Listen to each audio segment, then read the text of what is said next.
In today's video we're gonna take a look at 4 different digital amplifiers like the famous BOSS Katana, and so stick around to see which are the other contenders.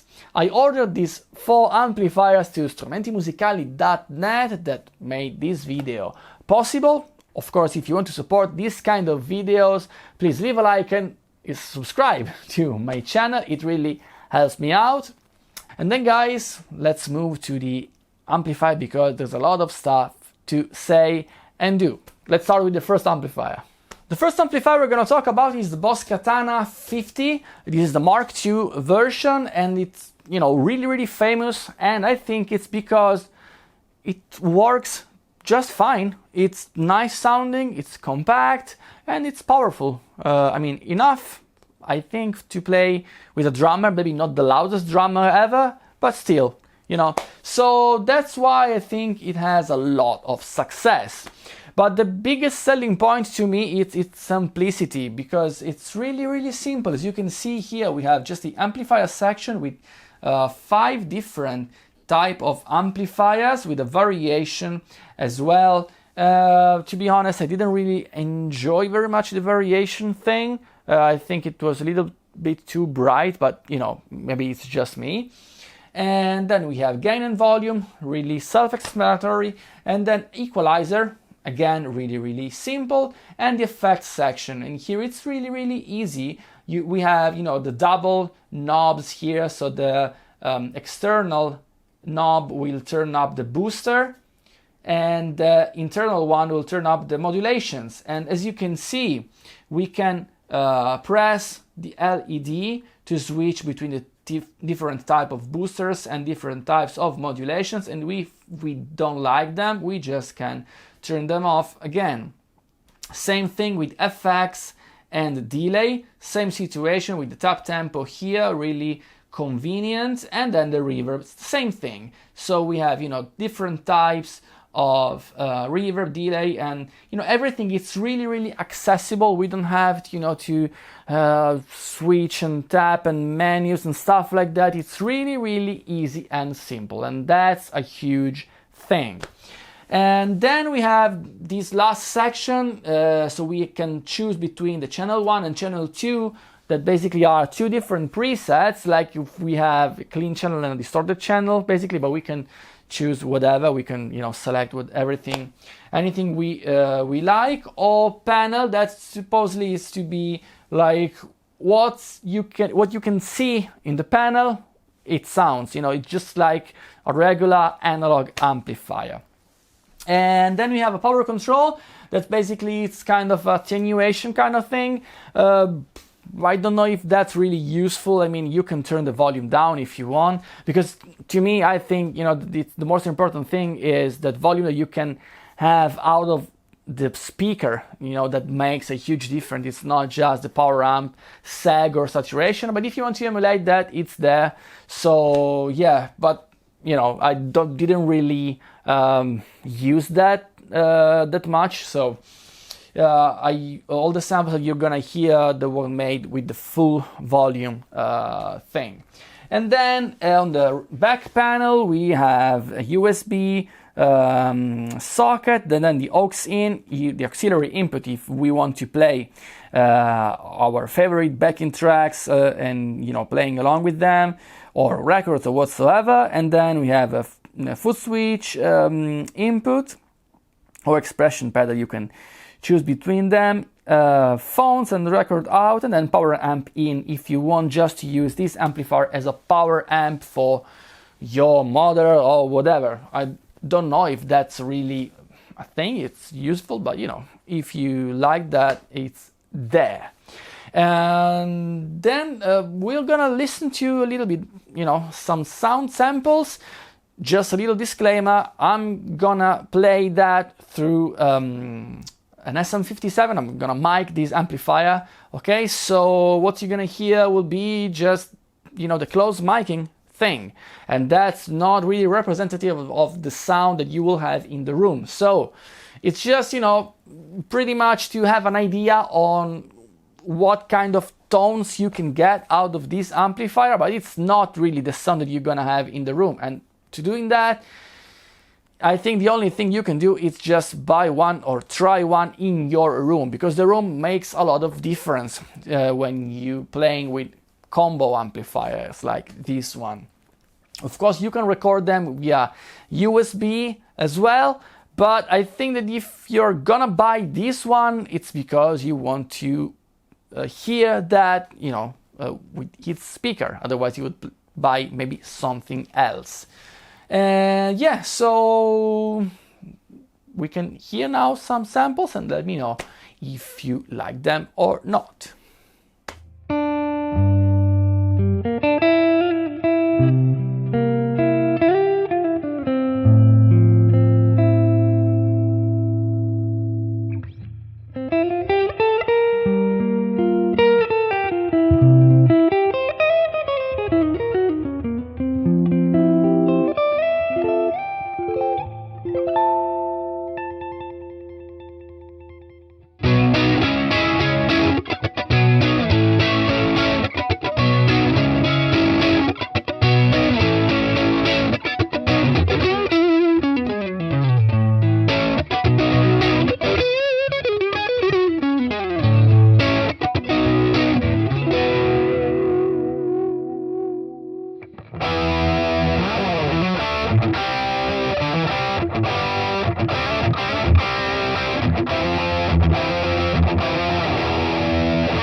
Okay, the second amplifier is the Line 6 Catalyst, and this one, it's really inspired by the Katana, I think. Of course, you can say that Line 6 were making combo amplifier long time ago. I remember the Line 6 Spider. I can't remember actually how that was, you know, sounding. There was a lot of versions, but you know, I'm not saying that, you know, Line 6 copied Katana, but for sure the BOSS Katana is really, really famous, and I think the Catalyst is kind of, you know, the answer by Line 6 to BOSS, to Roland in this kind of product range. So we can see it's really similar. We have the two channels, channel A and channel B, and manual, same thing as the Katana. We have 6 amplifier we can select with this rotary selector here, a boost that you can select, you know, and dial the gain as you wish. And then we have the gain, bass, middle, treble, and presence control. The presence control actually we don't have on the Katana, but we have it here. And then channel volume and effects and reverb and the master control. So regarding the effects, the Catalyst, you know, it has a lot of effects, but I don't really like the way you can select them. For example, if you want to select delay, okay, it's the green thing here, so we can just, you know, change the amount of delay. But if you want to change the type of delay, we have to press the effects button, and then while you keep pressing that, you are changing the typology of delay with this rotary encoder here. And that's not really amazing when you have the guitar holding your guitar, and then you have to do that, and you know, maybe the guitar would, you know, can fall off, and it's not really amazing. I didn't really enjoy that while I was, you know, tweaking the amplifier in order to make the sound samples that you're gonna hear in a minute. And what else? And yeah, and if you want to change, for example, I want to use some modulation, you have to keep pressing this one and then press tab. This thing will become blue, and then if we want to change them, we will press that, and you know, and changing again. I mean, I'm not saying it's bad because you can save a lot of space and, you know, do a lot of stuff, but honestly, I prefer the Katana way. It's easier, and maybe you have lesser choice, you have not as much as choice as the Catalyst, but who cares? I mean, for my taste. I don't really like to have tons of effects, and I just want to think that, you know, it sounds good, and, you know, you can go with that. But that's me, so maybe you know, your opinion would be different, and that's totally fine. Let me know in the comment section down below, of course. Same thing with the reverb. If you want to increase the level of reverb, you can just turn the knob, and if you want to change the typology of reverb, you have to press this one and then, you know, use the encoder here as before. Regarding the back panel, we have, you know, again, the output power selection, and yeah, again, I mean, it's not really my thing, but it's there if you like it. We have the foot switch, the auxiliary input. I think it's really useful, and then we have the phones that can probably be useful as well. The sender return that can be used as well as the Katana, like just a power amplifier, and then a direct output with the XLR signal, XLR connector, that maybe many of you would find really nice to have if you're gonna play live and you just want to go through the PA without miking up the amplifier. That actually I'm miking up the amplifier as well to make you listen, to give you a perception of what, you know, we can have out of this speaker. And yeah, let me know what you think about these sounds as well.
Okay, the third amplifier is the Peavey Vypyr X2, and it should be the medium wattage version. I think it's 60 watts, and it's actually bigger, like in size, than the Catalyst and the Katana, and it's more powerful as well. I mean, this is my feeling, like in the room.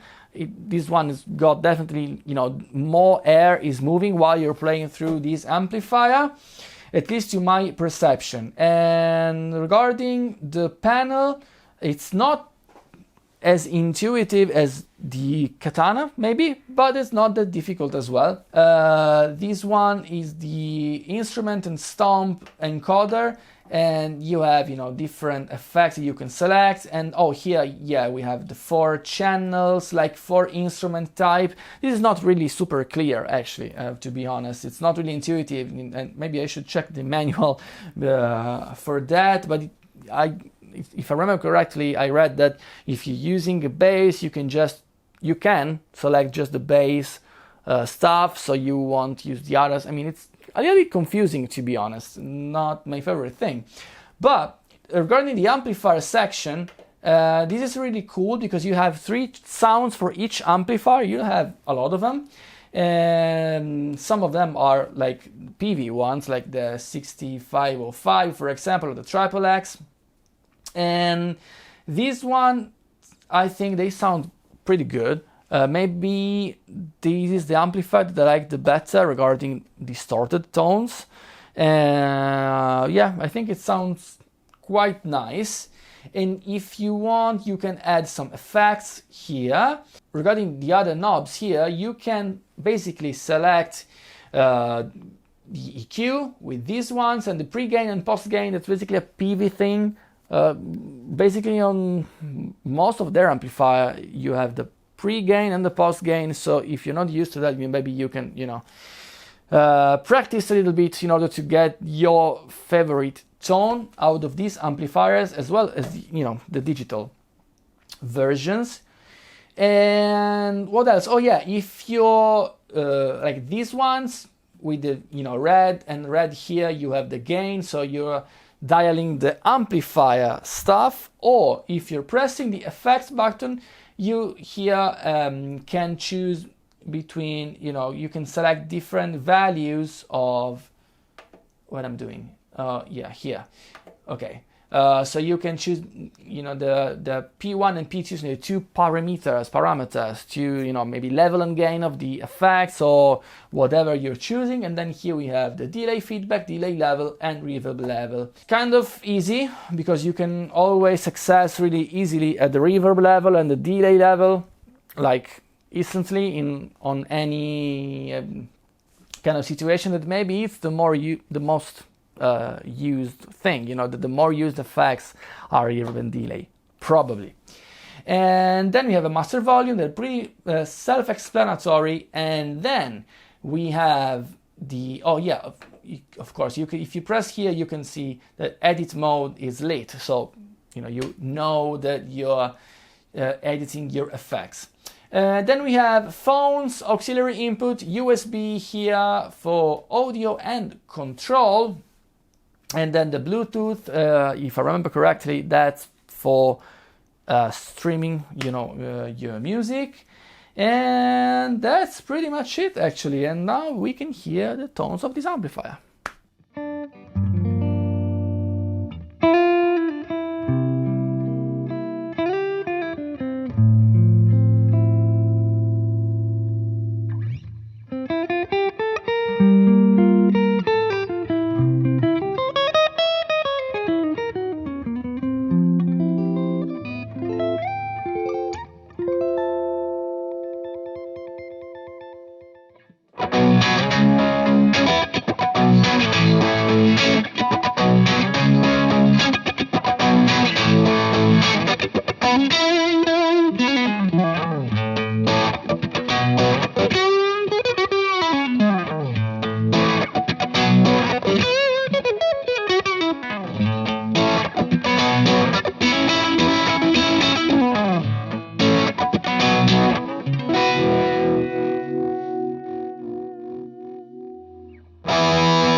Okay, the last amplifier is the Blackstar ID Stereo 40V3. Pretty long name actually, and this one actually is a little bit different than the other three, because even if it's 40 watts, this one is stereo, so it has two different speakers that are actually smaller than the other ones, and it's more hi-fi.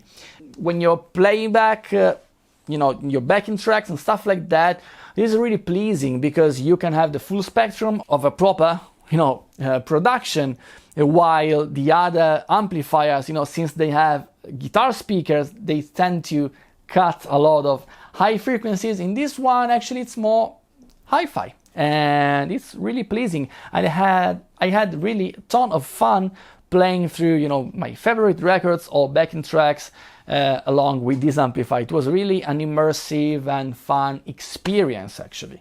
One thing I have to say though, and even if this one is smaller and lighter, it has a ton of bass, really like a lot, and unfortunately you can't cut them off through the front panel. Maybe you can do that with the deep editing software. I don't know that, I'm not sure about that, but for sure here the only thing you can do is the EQ thing here, the ISF infinity shape, whatever, I can't remember that. It's a proprietary thing by Blackstar, and I'm not really a big fan of that. You can maybe choose between from British to American flavor kind of EQ, but to me, you know, I would prefer to have bass, middle and treble. I know that the panel is not really big, but you know, that's a thing that to me it would have been really useful. Apart from this bass thing, I think the amplifier sounds quite honest, I have to say. We have 6 different voices, 6 different amps basically, and that you can choose. We have gain and volume control, so really basic controls actually, but you know, you can play with that. And yeah, if you are, you know, if you're pressing manual, whatever you are seeing, it's what you're hearing. Otherwise, if you do that, these are basically presets. You can see the LEDs, you know, changing because these are presets, you know, the factory ones. And otherwise, you know, manual, and that's, you know, what's on the panel, it's what you can hear. Regarding the effects, kind of easy as well. You can choose between, you know, reverb and then 4 different kind of reverbs with, you know, different amount of decay, for example, and then the level of the effects, it's tweakable with this knob. Same thing with the delay, and we have a tap tempo as well, pretty useful. And then modulation, same thing, 4 different type of modulations with you know, the level. Basically it's the mix control, and this one depends on the effect that you're choosing. Then we have the USB, we have lining and streaming thing, and actually don't really understand how that works. I should, you know, read the manual and how to stream with, you know, with this amplifier. If you're young and maybe you want to stream on your favorite social media platform, you know, you can check out this thing as well. But you know, it's probably not for everyone. And then we have, you know, cab rig and phones if you want to hear that without those speakers, those stereo speakers, and you want to play with phones and stuff like that. So yeah, as I said before, we will hear that amplifier with the close miking, but even more now than before, we will hear just one speaker, so you will miss totally the stereo effects that this amplifier is capable of. So you will just have an idea on the sounds you're getting, but the experience to play with this amplifier in a room is completely different and more surrounding and pleasing, you know, experience for sure. Yeah, so let's hear the sounds.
Okay, so now some final thoughts about these amplifiers.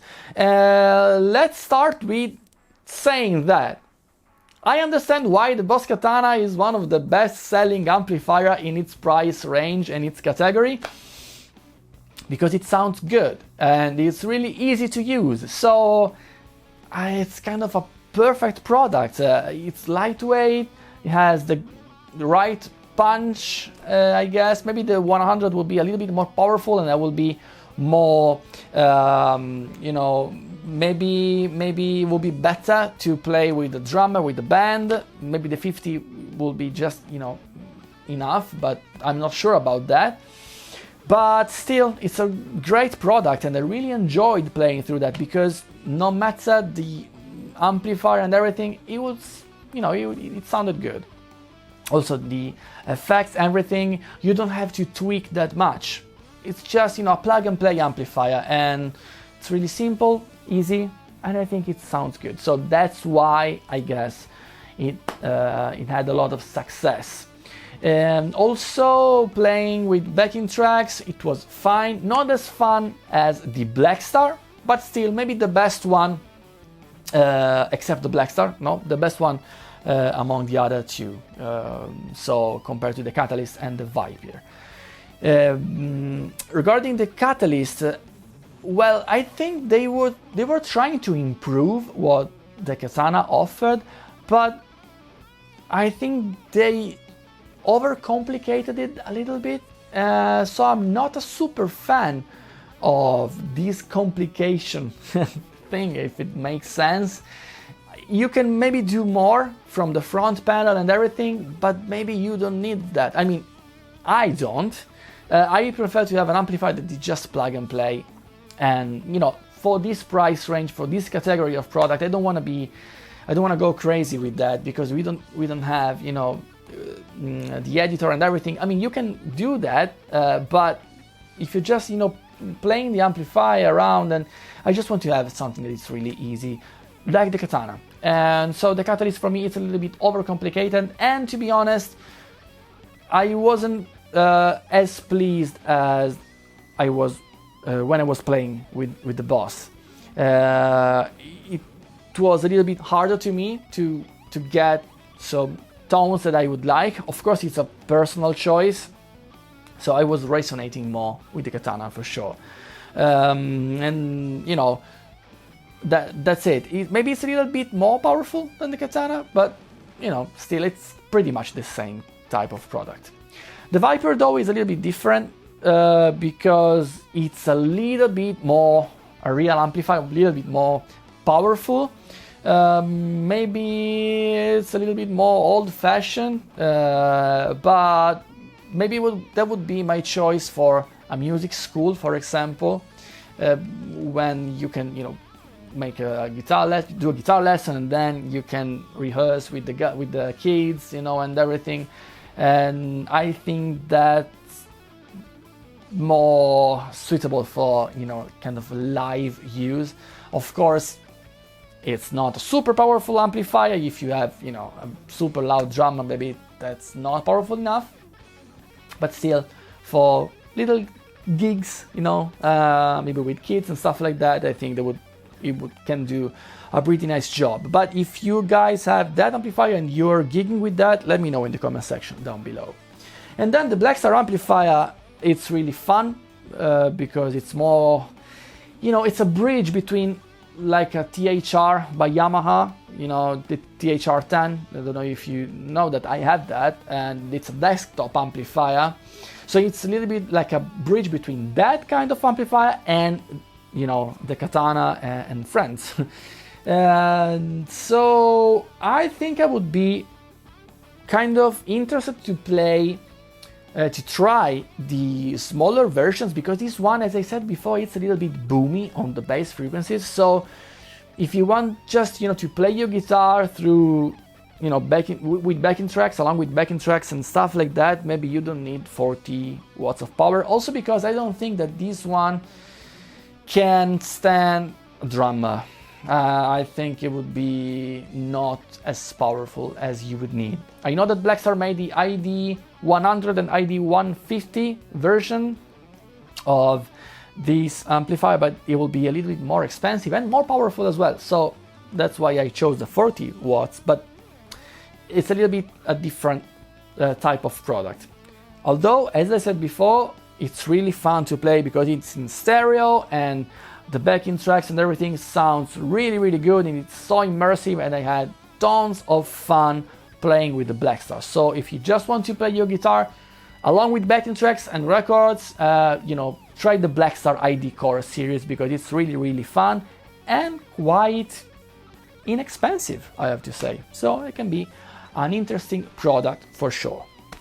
And so guys, I think I said pretty much everything for today. I'm sorry if this video is quite long now, but there's a tons of stuff to say, and actually I maybe scratched the surface because there's a lot of stuff that you can do with these amplifiers. And let me know what's your experience with these typology of amplifiers. I know that there are some other brands that do stuff like that, but I wanted to focus on amplifiers that didn't have any LED displays, LCD displays, you know, programmable stuff. I wanted to, you know, try some really plug and play amplifiers, but let me know what's your opinion about this type of products, because I'm really curious about that, and especially if you are playing with drummers and situations like that.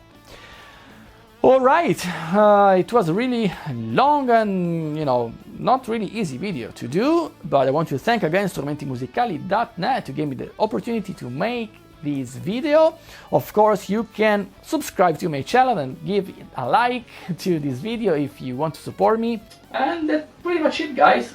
Thank you very much for watching. The other camera just died, and see you next time. Ciao!